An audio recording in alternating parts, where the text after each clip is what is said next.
আজকে এক্সপ্লেন করতে যাচ্ছি ২০২৩ সালে মুক্তিপ্রাপ্ত রোমান্টিক ড্রামাধর্মী সিনেমা বুট্টা বাম্মা। সিনেমাটি তেলুগু ভাষায় নির্মিত।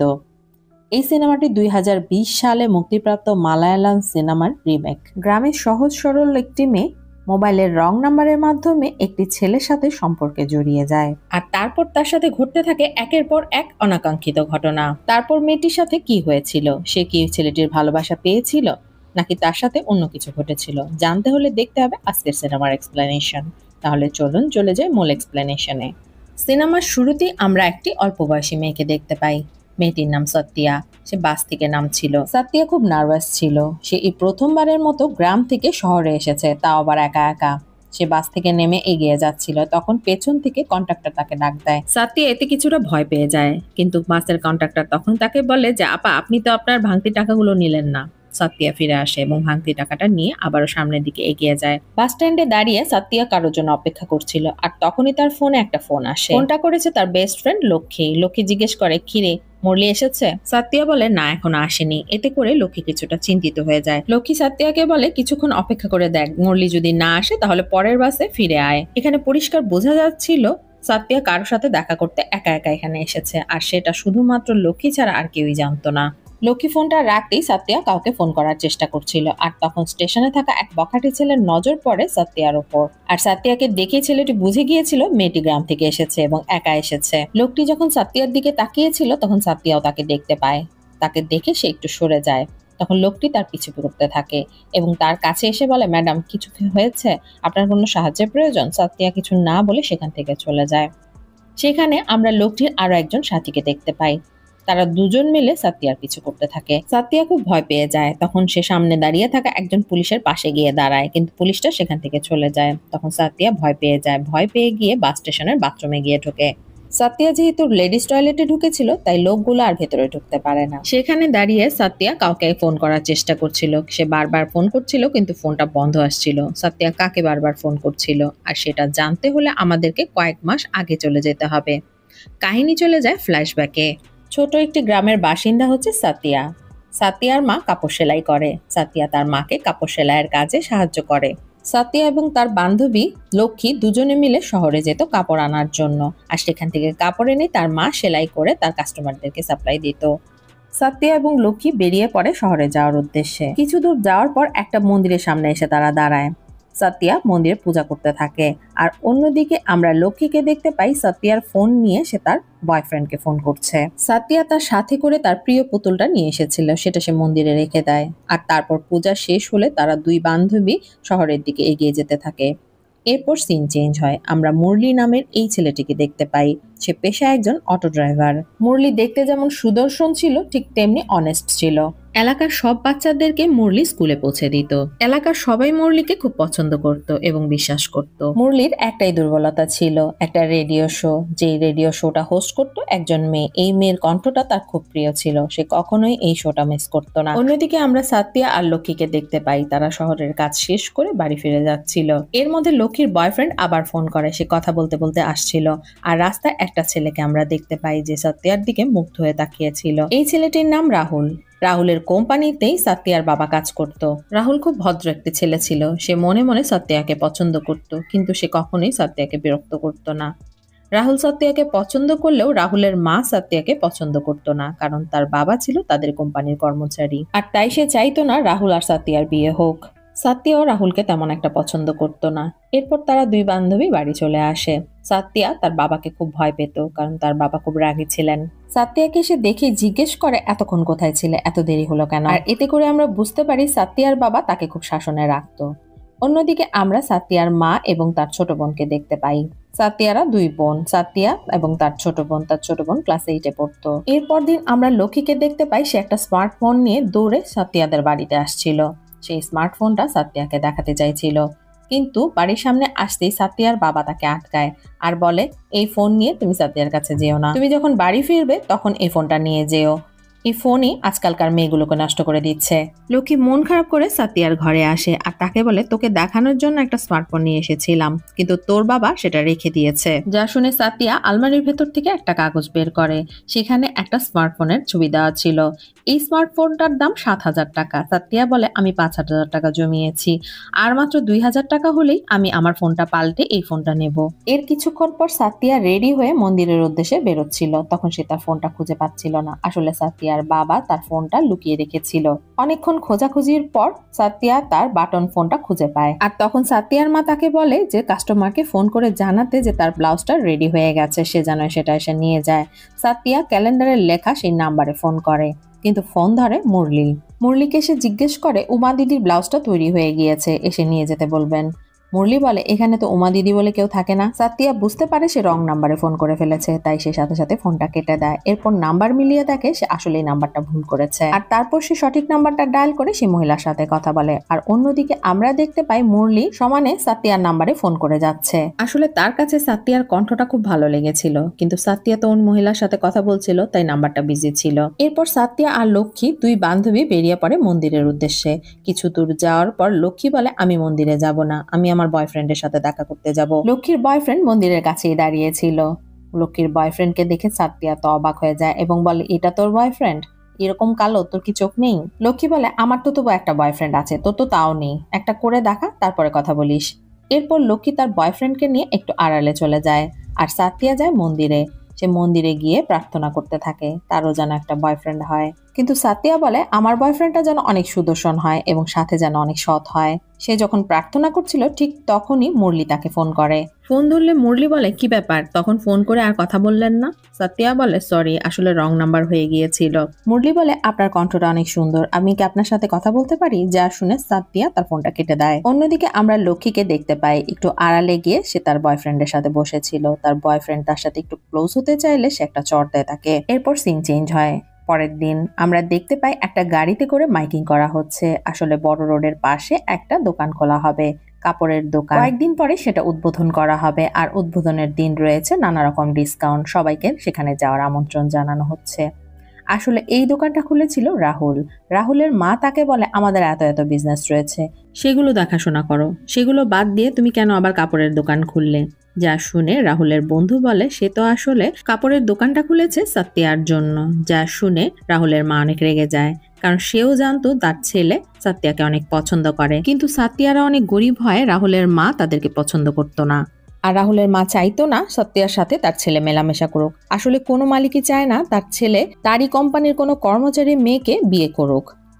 এরপরের সিনে আমরা মুরলিকে দেখতে পাই। সে একটা মোবাইলের দোকানে এসেছে ফোন রিচার্জ করার জন্য, আর তখন সেখানে একটা মেয়েও ঢোকে। মুরলি তার স্বভাববশতই মেয়েটিকে আগে রিচার্জ করতে বলে। মুরলি খুব ভদ্র এবং অমায়িক ছেলে ছিল এবং এলাকার সবাই তাকে খুব পছন্দ করত। মুরলি রোজ রাতে তার বন্ধুদের সাথে আড্ডা দিলেও তার কোনো রকম খারাপ নেশা ছিল না। অন্যদিকে আমরা দেখতে পাই মুরলি বারবার সাতিয়াকে ফোন করেই যাচ্ছে, কিন্তু সাতিয়া বারবার তার ফোনটা কেটে দিচ্ছিল। একবার রিসিভ করে রং নাম্বার বলে আবার রেখে দিচ্ছিল, কিন্তু মুরলি যেন নাছোড়বান্দা, সে ফোন করেই যাচ্ছিল। অবশেষে সাতিয়া তার ফোনটা ধরে জিজ্ঞেস করে যে কি হয়েছে, আপনি বারবার কেন ফোন করছেন, আর কেনই আমাকে বারবার বিরক্ত করছেন? মুরলি বলে, আপনার কণ্ঠে জাদু রয়েছে, আমি আপনার কথা ভুলতেই পারছি না, আমি আপনার সাথে পরিচিত হতে চাই, আপনার সাথে কথা বলতে চাই। সাতিয়া কিছু বলতেই যাবে, ঠিক তখনই তার বাবা তার পেছনে এসে দাঁড়ায়। বাবাকে দেখে ভয় পেয়ে সাতিয়া ফোনটা কান থেকে নামিয়ে ফেলে, কিন্তু সে ফোনটা কাটতে ভুলে যায়। বাবাকে বলে রং নাম্বার, আর এটা বলে সেখান থেকে পালিয়ে আসে। সাতিয়াদের পাশের বাড়িতে একটা জন্মদিনের অনুষ্ঠান হচ্ছিল, আর সাতিয়া, লক্ষ্মী এবং সবাই সেখানে যায়। সবার অনুরোধে সাতিয়া একটা গান গায়, যে গানটা মুরলি ফোনের মাধ্যমে শুনছিল। মুরলি তো সাতিয়ার কথা শুনেই মুগ্ধ হয়ে গিয়েছিল, এখন গান শুনে আরো মুগ্ধ হয়ে যায়। এরপর তারা একটা গেম শো খেলতে শুরু করে। সাতিয়ার বৌদি তাদেরকে একটা ধাঁধা দেয়, যে ধাঁধার উত্তরটা মুরলি মেসেজ করে সাতিয়াকে জানিয়ে দেয়, আর সাতিয়া সেটা বলে দেয় সেটা সঠিক হয়েছিল। এরপর যখন বৌদি আবারও ধাঁধা দেয়, সেটার উত্তরও মুরলি সাতিয়াকে জানিয়ে দেয়, আর সাতিয়া সঠিক উত্তর দেয়। সেখানে থাকা সবাই তো অবাক হয়ে যায়। এরপর থেকে মুরলি রেগুলার সাতিয়াকে মেসেজ করতে থাকে। সাতিয়া প্রথম দিকে তেমন পাত্তা না দিলেও ধীরে ধীরে সেও ব্যাপারটা এনজয় করতে থাকে। পুরো ব্যাপারটা সাতিয়া এনজয় করলেও সেটা সে মুরলিকে বুঝতে দেয় না। আর অন্যদিকে আমরা রাহুলকে দেখতে পাই সে তার শাড়ির দোকানটা উদ্বোধন করছে এবং গ্রামের সবাই যেন, বিশেষ করে সাতিয়া যেন তার দোকান থেকে কিছু কেনে, সেজন্য সে একটা স্পেশাল ডিসকাউন্টও দিয়েছে। সাতিয়া তার পুরো পরিবার নিয়ে সেখানে কেনাকাটা করতে আসে এবং সে একটা শাড়ি পছন্দ করে এবং সেটা কিনেও নেয়। সাতিয়ার বাবা যখন রাহুলকে টাকা দিতে যাচ্ছিল তখন রাহুল তাকে টাকাটা ফেরত দিয়ে দেয় এবং বলে আজকের জন্য ডিসকাউন্ট রয়েছে। যা শুনে সাতিয়ার বাবা খুব খুশি হয়ে যায়, কিন্তু সেখানে রাহুলের মাও ছিল। সে যেহেতু সাতিয়াকে পছন্দ করতো না, তাই সাতিয়ার বাবাকে সে কিছু অপমানজনক কথাবার্তা বলে, যা শুনে সাতিয়ার বাবার খুব রাগ হয় এবং সাতিয়ারও খুব মন খারাপ হয়। দোকান থেকে বেরিয়ে গিয়ে সাতিয়া সেই মন্দিরের সামনে চুপচাপ বসে থাকে। আর ঠিক তখনই মুরলি তাকে ফোন করে। এবার সাতিয়া মুরলির ফোনটা রিসিভ করে। এর আগে মুরলি বারবার ফোন দিলেও সাতিয়া তার কল রিসিভ করছিল না, তাদের শুধু মেসেজের মাধ্যমেই কথা হচ্ছিল। সাতিয়া মুরলির ফোনটা রিসিভ করে তার সাথে কি কি হয়েছে সবকিছু খুলে বলে। সবকিছু শুনে মুরলি সাতিয়াকে বোঝায় এবং বলে সবকিছু ঠিক হয়ে যাবে। আর এইভাবে তাদের কথা চলতে থাকে। একদিন স্কুল থেকে ফেরার সময় সাতিয়ার বোন একটা ছেলের সাইকেলে চড়ে ফিরতে থাকে, যা তার বাবা দেখে ফেলে। বাবা দেখে তো একটা লাঠি নিয়ে সাতিয়ার বোনের পেছনে দৌড়াতে থাকে মারার জন্য। আসলে সাতিয়ার বাবা একদমই পছন্দ করতো না তার মেয়েরা কোনো ছেলেদের সাথে মিশুক। সাতিয়ার বাবা তার মেয়েকে দৌড়াতে দৌড়াতে বাড়ি নিয়ে আসে। আর সেখানে আসলে মেয়ে বলে, প্রতিদিন আমার এতটা দূরে হেঁটে স্কুলে যেতে হয়, আমার ভীষণ কষ্ট হয়, আর তাই তো আমি ওর সাথে সাইকেলে চড়ে একসাথে এসেছি, তাতে কি হয়েছে, সে তো আমার ক্লাসমেট। সাতিয়ার মা তখন বলে, কেন তুই জানিস না কোনো ছেলের সাথে একই সাইকেলে ওঠা নিষেধ? যা শুনে ছোট বোন বলে ওঠে যে তাহলে আমাকে একটা সাইকেল কিনে দাও, সাইকেল কিনে না দিলে আমি আর স্কুলে যাব না। যা শুনে সাতিয়ার বাবা একদম চুপ হয়ে যায় এবং এক কোনায় গিয়ে বসে পড়ে। আসলে সাতিয়ার বাবার এই মুহূর্তে সাইকেল কিনে দেওয়ার মতো টাকা ছিল না। সাতিয়া এই পুরো ঘটনাটাই সেখানে দাঁড়িয়ে দেখছিল। এরপর সে তার কাছে জমানো 5,000 টাকা এনে তার মাকে দেয় আর বলে রুবিকে একটা সাইকেল কিনে দাও। যা শুনে সাতিয়ার মা বলে, তুই তো এই টাকাটা ফোন কেনার জন্য রেখেছিস। কিন্তু সাতিয়া বলে রুবির সাইকেলটা বেশি প্রয়োজন, পরে আমি ফোন কিনবো। এরপর সিন চেঞ্জ হয়, আমরা মুরলিকে দেখতে পাই। মুরলি দেখতে পায় রাস্তার ধারে 3টা মেয়েকে কয়েকটা ছেলে উত্ত্যক্ত করছে। সে সেখানে যায় আর মেয়েগুলোকে বিরক্ত করার জন্য ছেলেগুলোকে ধমকায়, এমনকি ছুরি বের করে ভয়ও দেখায়। এরপর মুরলি মেয়েগুলোকে কলেজে পৌঁছে দেয় আর তাদেরকে নিজের ফোন নাম্বারটা দেয় এবং মেয়েগুলোকে মিস কল দিতে বলে। মুরলি নাম্বারগুলি সেভ করে নেয় আর বলে ছেলেগুলো যদি আবার বিরক্ত করে তবে তাকে যেন ফোন দেয়। অন্যদিকে আমরা দেখি গ্রামে রাহুলের দোকানের সামনে সাতিয়ার একটা ছবি বিলবোর্ডে লাগানো হয়েছে। আসলে সাতিয়া যখন শাড়ি কেনার জন্য রাহুলের দোকানে গিয়েছিল তখন রাহুলের লোক সাতিয়ার কিছু ছবি তুলে নিয়েছিল আর সেই ছবিগুলো দোকানের প্রচারের জন্য বিলবোর্ডে লাগিয়ে দিয়েছিল। সাতিয়া তো ছবি দেখে খুব খুশি হয়, কারণ ছবিটা অনেক সুন্দর হয়েছিল। কিন্তু রাহুলের মা ব্যাপারটা একদমই পছন্দ করে না। গ্রামের লোক এই বিষয়টা নিয়ে নানান কথা বলছিল। তাই সাতিয়ার বাবা রাহুলের কাছে গিয়ে বলে, আমি জানি তুমি আমার মেয়েকে পছন্দ করো, তুমি তোমার মাকে নিয়ে আমার বাড়িতে আসো, আমার কোনো আপত্তি নেই। অন্যদিকে মুরলির বোন সাতিয়াকে ফোন করে আর বলে, মুরলি তোমার কথা আমাকে অনেক বলেছে, সে তোমাকে অনেক পছন্দ করে, কারণ এর আগে সে কখনো কোনো মেয়ের কথা আমাদের বলেনি। তুমি ওর কাছে খুব স্পেশাল, তুমি প্লিজ ওর সাথে একটু কথা বলো। মুরলির বোনের কথা শুনে সাতিয়ার খুব ভালো লাগে আর সে বুঝতে পারে মুরলি তার প্রতি ভালো লাগাটা একদম রিয়েল। এরপরের দিনও সাতিয়া মুরলিকে ফোন করে আর এভাবেই তাদের কথা চলতে থাকে। আর কেটে যায় কয়েক মাস। সাতিয়ার যেহেতু স্মার্টফোন ছিল না, তাই সে মুরলিকে দেখার জন্য তাদের গ্রামে আসতে বলে। মুরলিও রাজি হয়ে যায়। কয়েকদিন পর গ্রামে একটা মেলা ছিল আর সেই মেলার দিনই মুরলির আসার কথা। কিন্তু আসার আগের দিন রাতে এক অসুস্থ মহিলাকে হাসপাতালে নিয়ে যায় সে, আর সেখানেই থেকে যেতে বাধ্য হয়। তাই পরদিন সকালে মুরলি সাতিয়াদের গ্রামে যেতে পারে না। ফোন করে সাতিয়াকে মুরলি সবকিছু বুঝিয়ে বলে। সাতিয়ার একটু মন খারাপ হলেও সে বুঝতে পারে মুরলি তো আসলে ভালো একটা কাজ করছিল, তাই সে মুরলিকে বলে ঠিক আছে, কোনো সমস্যা নেই। তারপর দিন রাহুল তার মাকে নিয়ে সাতিয়াদের বাড়িতে আসে বিয়ের প্রস্তাব নিয়ে। কিন্তু সাতিয়ার এসব একদমই ভালো লাগছিল না, কারণ সে তো মুরলিকে ভালোবেসে ফেলেছিল। আর এদিকে রাহুলের মা সাতিয়ার বাবার সাথে বিয়ের প্রসঙ্গে কোনো কথাই বলে না, বরং সে সাতিয়ার বাবা মাকে বিভিন্নভাবে অপমান করতে থাকে। বিয়ের ব্যাপারে কোনো কথা না বলেই সেখান থেকে চলে যায়। যাবার আগে সাতিয়ার বাবা রাহুলের মাকে বলে, আমরা গরিব হতে পারি কিন্তু আমাদেরও মান সম্মান রয়েছে। আর রাহুল তো পুরো অবাক হয়ে গেছে, কি বলবে আর কি করবে সেটা কিছুই বুঝতে পারছিল না। এই পুরো ঘটনায় সাতিয়া খুব খুশি হয়, সে তো মনে মনে এটাই চাইছিল। এরপর সাতিয়া এই পুরো ঘটনাটা মুরলিকে খুলে বলে আর তারা অনেকক্ষণ ধরে কথা বলতেই থাকে। এর কিছুদিন পর আমরা রাহুল আর তার মাকে দেখতে পাই। রাহুল খুব মনমরা হয়েছিল। তার মা তাকে কারণ জিজ্ঞেস করলে সে তার মাকে বলে, আমি সাতিয়াকে অনেক ভালোবাসি। তাকে ছাড়া আমি অন্য কোনো কিছু চিন্তাই করতে পারছি না। আমি আমার জীবনের সমস্ত হাসি আনন্দ হারাতে চলেছি মা। এটা বলে রাহুল চলে যায়। এবার রাহুলের মায়ের মনটা নরম হয়। সে সাত্তিয়ার সঙ্গে বিয়েতে রাজি হয়ে যায় এবং সাত্তিয়াদের বাড়িতে বিয়ের প্রস্তাব পাঠায়। সাত্তিয়ার বাবা মাও এতে অনেক খুশি হয়ে রাজি হয়ে যায়, কারণ রাহুলদের মতো এত ভালো পরিবার এবং রাহুলের মতো এত ভালো একটা ছেলে পাওয়া খুবই মুশকিল ছিল। কিন্তু এই খবর শুনে সাত্তিয়া খুশি হতে পারে না, কারণ সে তো মুরলিকে ভালোবেসে ফেলেছে। সাত্তিয়া সবকিছু মুরলিকে ফোন করে জানায়। মুরলি বলে, তুমি কোনো টেনশন করো না, আমি দেখছি কি করা যায়। সবকিছু শুনে লক্ষ্মী সাত্তিয়াকে বোঝায় যে মুরলিকে তুই কখনো দেখিসনি, ওকে তুই চিনিস না, এভাবে ভালোবাসা হয় না। তুই মুরলিকে ভুলে যা আর রাহুলকে বিয়ে কর। রাহুল খুব ভালো ছেলে আর ছোটবেলা থেকেই আমরা ওকে চিনি। তুই রাহুলকে বিয়ে করলে ভালো থাকবি।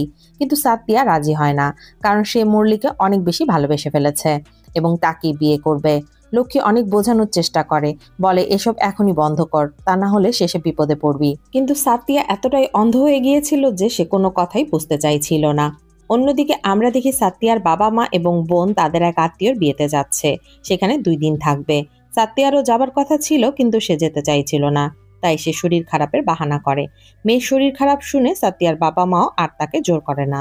সাত্তিয়াকে রেখে তারা চলে যায়। রাতে লক্ষ্মী খাবার নিয়ে সাত্তিয়াদের বাড়িতে থাকতে আসে। তারা দুজন বসে খাবার খাচ্ছিল আর তখনই মুরলি ফোন করে। আসলে কাল সকালে সাত্তিয়া মুরলির সাথে দেখা করতে যাবে। মুরলি তাকে বুঝিয়ে দেয় কিভাবে আসতে হবে আর কোথায় নামতে হবে। এরপর পৌঁছে তাকে ফোন করলেই সে এসে নিয়ে যাবে। এখানে একটা ব্যাপার বেশ অদ্ভুত, সাত্তিয়া কেন একা একা শহরে যাচ্ছে? সে তো শহরের কোনো কিছুই চেনে না, আর এর আগে একা সে কখনো শহরে যায়ও নি। মুরলি তো তার সাথে দেখা করার জন্য গ্রামে আসতে পারত। কথা মতো পরের দিন ভোরে উঠে সাত্তিয়া লক্ষ্মীকে নিয়ে বাস ধরার জন্য রওনা দেয়।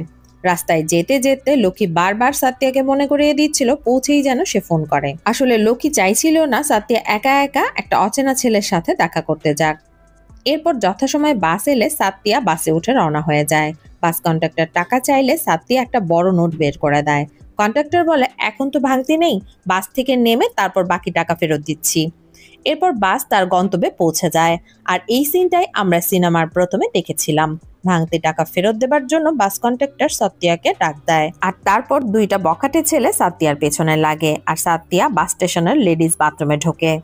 সিন আবারও বর্তমানে চলে আসে। সাত্তিয়া বাথরুম থেকে মুরলিকে আবারও ফোন করে, কিন্তু তার ফোন বন্ধ ছিল। সাত্তিয়া এরপর আবারও ফোন করে। এইবার মুরলি ফোনটা রিসিভ করে। ফোন ধরেই সাত্তিয়া বলে, মুরলি তুমি কোথায়? আমি তোমাকে ফোন করেই যাচ্ছি, তুমি ফোন রিসিভ করছো না কেন? অপর পাশ থেকে কেউ কোনো কথা বলে না আর ফোনটা কেটে যায়। অন্যদিকে এক মহিলা কর্মচারী এসে সাত্তিয়ার দরজায় ধাক্কা দিচ্ছিল। একে আসলে সেই ছেলেগুলোই পাঠিয়েছিল, কারণ তারা মহিলা টয়লেটে ঢুকতে পারছিল না। সাত্তিয়া আবার মুরলিকে ফোন করে। মুরলি আবারও ফোনটা রিসিভ করে। সাত্তিয়া বলে, কি হয়েছে তোমার? তুমি ফোন ধরছো না কেন? আমি মহিলা টয়লেটে আছি, আমি বের হয়ে আসছি, তুমি ফোনটা কেটো না। আমি একটা হলুদ কালারের সালোয়ার কামিজ পরে এসেছি, তুমি আমাকে দেখলেই চিনতে পারবে। কথা বলতে বলতে সাত্তিয়া ওয়াশরুম থেকে বেরিয়ে আসে। সাত্তিয়া বের হয়ে আসতেই সেই ছেলেগুলো আবারও তার পিছু করতে থাকে। সাত্তিয়া মুরলিকে খুঁজতে থাকে। এমন সময় পেছন থেকে একজন সাত্তিয়ার কাঁধে হাত রাখে। সাত্তিয়া ঘুরে তাকিয়ে দেখে এবং বলে ওঠে, মুরলি। ছেলেটি বলে, আর ক্যামেরা ঘুরিয়ে যে ছেলেটিকে আমাদেরকে দেখানো হয়, এতদিন যাকে মুরলি হিসেবে দেখানো হয়েছিল, এ তো সে নয়। তবে এই ছেলেটি কে? কিন্তু সাত্তিয়া তো কখনো মুরলিকে দেখেনি, তাই সে এই ছেলেটিকে মুরলি মনে করে তার পিছু পিছু যেতে থাকে। সাত্তিয়ার সাথের লোক চলে এসেছে ভেবে যে লোকগুলো সাত্তিয়ার পিছু নিয়েছিল তারা চলে যায়। এরপর আমাদেরকে এই নতুন ক্যারেক্টারের সাথে পরিচয় করিয়ে দেওয়া হয়। এই ছেলেটির নাম কৃষ্ণা। কাহিনী চলে যায় কয়েকদিন আগে। কৃষ্ণা পড়াশোনা শেষ করেছে, এখন চাকরি খুঁজে বেড়াচ্ছে। পরিবারে মা ছাড়া আর তার কেউই নেই, তাই তেমন কোনো দায়িত্বও নেই। লাল পানি খেয়ে বন্ধুদের সাথে আড্ডা দিয়ে চলছে তার জীবন। কৃষ্ণা ভীষণ বদরাগী হলেও সে মানুষ হিসেবে বেশ ভালো। এলাকার বিভিন্ন লোকেদেরকে সে বিভিন্নভাবে উপকার করলেও তার আচরণ খুবই রুড ছিল। কিছু গুন্ডা টাইপের ছেলে থাকে না, সেরকম। যেহেতু সে কোনো কাজ করে না, তাই তার তেমন কোনো ইনকামও নেই। তার কাছে যা টাকা পয়সা ছিল সব শেষ, এমনকি বাইকে তেল ভরার টাকাও ছিল না। সকালবেলা ঘুম থেকে উঠে কৃষ্ণা একটা বাস স্টেশনে দাঁড়িয়ে অপেক্ষা করতে থাকে। বাস আসলে কৃষ্ণা বাসের পিছু নেয় আর বাসের সামনে এসে দাঁড়ায়। বাস থেমে যায়। বাস থেকে একটা মেয়ে নেমে আসে। মেয়েটির নাম বসুন্ধরা। বসুন্ধরা কৃষ্ণার গার্লফ্রেন্ড। কৃষ্ণা বসুন্ধরাকে বাইকে উঠতে বলে, কিন্তু বসুন্ধরা রাগ করে না বলে। আসলে বসুন্ধরা আর কৃষ্ণা একই কলেজে পড়তো, সেখান থেকেই তাদের সম্পর্ক। এরপর কলেজ শেষ করে বসুন্ধরা একটা স্কুলে চাকরি নেয়, কিন্তু কৃষ্ণা এখনো চাকরি করছে না আর তেমন চেষ্টাও করছে না। আর তাই বসুন্ধরা কৃষ্ণার ওপর রেগেছিল। বসুন্ধরা সেখান থেকে চলে যায়, কিন্তু স্কুলে গিয়ে দেখে কৃষ্ণা দাঁড়িয়ে আছে। বসুন্ধরা তার কাছে গেলে কৃষ্ণা বলে কিছু টাকা ধার দাও। বসুন্ধরা না করলে কৃষ্ণা জোর করে বসুন্ধরার হাত থেকে আংটিটা খুলে নেয়। বসুন্ধরা বলে এসব কি করছো, তুমি তো এমন ছিলে না। সে আরো বলে তুমি এসবই করতে থাকো, আর অন্যদিকে বাবা আমার জন্য পাত্র দেখছে, আমার যখন অন্য কোথাও বিয়ে হয়ে যাবে তখন বুঝবে মজা। কৃষ্ণা হাসতে হাসতে বলে তাই নাকি, আমিও দেখবো তুমি আমাকে রেখে কিভাবে চলে যাও। আর আমরা বুঝি কৃষ্ণা আর বসুন্ধরা একে অপরকে প্রচন্ডভাবে ভালোবাসে এবং বোঝে। সেদিন রাতেই বসুন্ধরা কৃষ্ণাকে ফোন করে আর বলে কাল যে তোমার ইন্টারভিউ, সে কথা মনে আছে তো? কৃষ্ণা বলে আছে। বসুন্ধরা বলে প্রস্তুতি নিচ্ছ ঠিক মতো? কৃষ্ণা বলে প্রস্তুতি আর কি নেব, সেই একই তো প্রশ্ন করবে। এতে বোঝা যায় এই পর্যন্ত কৃষ্ণা অনেকগুলো ইন্টারভিউ দিয়েছে, কিন্তু কোথাও তার চাকরি হয়নি। পরের দিন সকালে কৃষ্ণা ইন্টারভিউ দিতে এসেছে আর সেখানে বসে বসে গেম খেলছিল। কয়েকজনের পর কৃষ্ণাকে ডাকা হয় এবং ইন্টারভিউ নেওয়া হয়। ইন্টারভিউ শেষে অফিসার একজন কৃষ্ণাকে বলে এখানে চাকরি পেতে হলে 4 লক্ষ টাকা ডিপোজিট করতে হবে, তবে একবারে না দিলেও চলবে, মাসে মাসে ইনস্টলমেন্টের মাধ্যমে দিলেও হবে। কথাটা শুনে কৃষ্ণার মেজাজ খারাপ হলেও সে আর কিছু না বলে বাইরে চলে আসে। বাইরে এসে সে তার বন্ধুকে ফোন করে আর বলে চাকরির জন্য 4 লক্ষ টাকা ডিপোজিট করতে হবে। বন্ধু তাকে বলে তুই গৌতম দার সাথে দেখা কর, সে তোকে 4 লাখ টাকা ম্যানেজ করে দেবে। আর তারপর বাড়ি ফেরার জন্য কৃষ্ণা চলে যায় বাস স্টেশনে। সেখানে সে পানি কিনে খাচ্ছিল আর তখনই মুরলিও সেখানে এসে নামে। মুরলি পকেট থেকে ফোন বের করে দেখে সেটা বন্ধ। ফোনটা অন করে সে সাতিয়ার নাম্বারে ফোন করতে থাকে। অন্যদিকে সাতিয়াও মুরলিকে ফোন করছিল, তাই দুজনের নাম্বারই বিজি দেখাচ্ছিল। আর সেই সময় একজন পকেট মার যাকে লোকজন ধরে মারছিল সে এসে পড়ে মুরলির ওপর। মুরলির হাত থেকে ফোনটা পড়ে যায় এবং ছিটকে চলে যায় দূরে, আর মুরলি ভিড়ের ভিতর আটকা পড়ে যায়। এই পুরো ব্যাপারটাই কৃষ্ণা দাঁড়িয়ে দাঁড়িয়ে দেখছিল। স্টেশনে থাকা এক লোক ফোনটা পড়ে থাকতে দেখে তুলে নিয়ে পকেটে ঢুকিয়ে ফেলে। কৃষ্ণা লোকটার পিছু নেয় এবং ফোনটা ফেরত চায়। কৃষ্ণাকে দেখে লোকটা ভয় পেয়ে যায় এবং ফোনটা তাকে দিয়ে দেয়। কৃষ্ণা ফোনটা নিয়ে অন করতেই সাতিয়ার ফোন আসে, আর এইভাবেই কৃষ্ণা মুরলির ফোনটা পেয়েছিল। কিন্তু কৃষ্ণা সাতিয়াকে কোনো কিছু বলছে না, তার উদ্দেশ্য কি সেটা আমরা কিছুক্ষণ পরেই জানতে পারবো। অন্যদিকে মুরলি ফোন হারিয়ে কি করবে কিছুই বুঝতে পারছিল না। সাতিয়ার নাম্বারও তার মুখস্থ ছিল না, আর তাই সে এইমাত্র যে বাসগুলো এসেছে তার খোঁজ নেওয়ার জন্য যায়। আর সেখানে বাস কন্ট্রাক্টরকে জিজ্ঞেস করে গ্রাম থেকে কোনো মেয়ে কি একা একা এসেছিল কিনা। কন্ট্রাক্টর জিজ্ঞেস করে সুন্দর ফর্সা মতো মেয়েটা? মুরলি তো সাতিয়াকে চেনে না, তাই সে আন্দাজেই বলে হ্যাঁ হ্যাঁ। কন্ট্রাক্টর তখন কৃষ্ণার সাথে দাঁড়িয়ে থাকা সাতিয়াকে দেখিয়ে দেয়। সাতিয়াকে দেখেই মুরলি সাতিয়া বলে ডাক দেয়। সাতিয়াও মুরলির গলা চিনতে পারে, আর তখন কৃষ্ণা বলে আমি আসলে এই ফোনটা কুড়িয়ে পেয়েছিলাম আর এটা আপনাকে আমি বলতেই যাচ্ছিলাম। মুরলি কাছে আসলে তাকে ফোনটা কৃষ্ণা ফিরিয়ে দেয় আর সে সেখান থেকে চলে যায়। সাতিয়া মুরলিকে বলে আমি ভেবেছিলাম ওই লোকটাই তুমি, তোমার ফোন ওনার কাছে গেল কিভাবে? মুরলি বলে কোনো সমস্যা নেই, তুমি তো আমাকে কখনো দেখোনি, আর আমার ফোনটা আমি হারিয়ে ফেলেছিলাম, উনি মনে হয় পেয়ে ফেরত দিতে এসেছিল। সাতিয়া বলে আমার এখানে দম বন্ধ হয়ে আসছে, আমাকে এখান থেকে বাইরে নিয়ে চলো। মুরলি আর সাতিয়া বাইরে বেরিয়ে হাঁটতে থাকে। সাতিয়া এই প্রথমবারের মতো শহরে এসেছিল, তাই তার সবকিছুই ভালো লাগছিল। ধীরে ধীরে সে স্বাভাবিক হতে শুরু করে। মুরলি তাকে বিভিন্ন জায়গা ঘুরিয়ে দেখায় এবং তারা সুন্দর সময় কাটাচ্ছিল। সাতিয়াকে মুরলি একটা শপিং মলে ঘুরতে নিয়ে যায়। তারা যখন ঘুরছিল তখন পেছনে আমরা কৃষ্ণাকে দেখতে পাই। এরপর মুরলিরা ঘুরতে ঘুরতে একটা পার্কে এসে বসে। সাতিয়া বলে আমি জীবনে প্রথম এতটা মজা করছি, আমি সমুদ্রে যেতে চাই, তুমি না বলেছিলে এখান থেকে সমুদ্র অনেক কাছে? মুরলি বলে এখন গেলে মজা পাবে না, এখন অনেক রোদ, আমরা বিকেলে যাব। কথা বলতে বলতে মুরলি সাতিয়ার কিছু ছবি তুলে নেয়। মুরলি আর সাতিয়া সেলফিও তুলছিল, কিন্তু হঠাৎ পেছনের দিকে চোখ পড়লে সাতিয়া কৃষ্ণাকে দেখতে পায়। কৃষ্ণাকে দেখে সাতিয়ার বুকটা ধক করে ওঠে। সে মুরলিকে বলে দেখো সেই ছেলেটা এখানে বসে আছে। মুরলিও কৃষ্ণাকে দেখতে পায়। সে বুঝতে পারে কৃষ্ণা তাদেরকে ফলো করছে। সে কৃষ্ণার কাছে গিয়ে জিজ্ঞেস করে কি ব্যাপার ভাই, তুমি আমাদের ফলো করছো কেন? কৃষ্ণা বলে কই, আমি তো কিছু করছি না। কথা বলতে বলতে তাদের মধ্যে কথা কাটাকাটি শুরু হয়ে যায়, আর তারপর এক পর্যায়ে দুজনের মধ্যে হাতাহাতি শুরু হয়। সাতিয়া মুরলিকে থামাতে যায় আর ধাক্কা লেগে কাদার মধ্যে পড়ে যায়। আশেপাশে লোক জমা হয়ে যাচ্ছে দেখে মুরলি কৃষ্ণাকে একটা জোরে ধাক্কা দিয়ে সাতিয়াকে নিয়ে সেখান থেকে চলে যায়। কৃষ্ণা ধাক্কা খেয়ে মাথায় বেশ ব্যথা পায়। সে সেখানেই বসেছিল। একটু পর সেখানে পুলিশ চলে আসে। পুলিশ সেখান থেকে লোকজনকে সরিয়ে দেয় আর কৃষ্ণাকেও ছেড়ে দেয়। কৃষ্ণা তার এলাকার বড় ভাই গৌতম দাকে ফোন করে। সাথে সাথে তিনি কৃষ্ণার কাছে চলে আসে। তিনি কৃষ্ণার এই অবস্থা দেখে জিজ্ঞেস করে কি ব্যাপার, কি হয়েছে, তুই ব্যথা পেয়েছিস কিভাবে? আসলে গৌতম দা কৃষ্ণাকে ছোট ভাইয়ের মতো স্নেহ করত। কৃষ্ণা বলে, চলো আমার সাথে এক জায়গায় যেতে হবে। অন্যদিকে আমরা মুরলি আর সাত্তিয়াকে দেখতে পাই। সাত্তিয়ার জামায় কাদা লেগে যাওয়ায় মুরলি তাকে নতুন একটা জামা কিনে দেয় আর তাকে সাথে নিয়ে অটোতে করে একটা জায়গায় যেতে থাকে।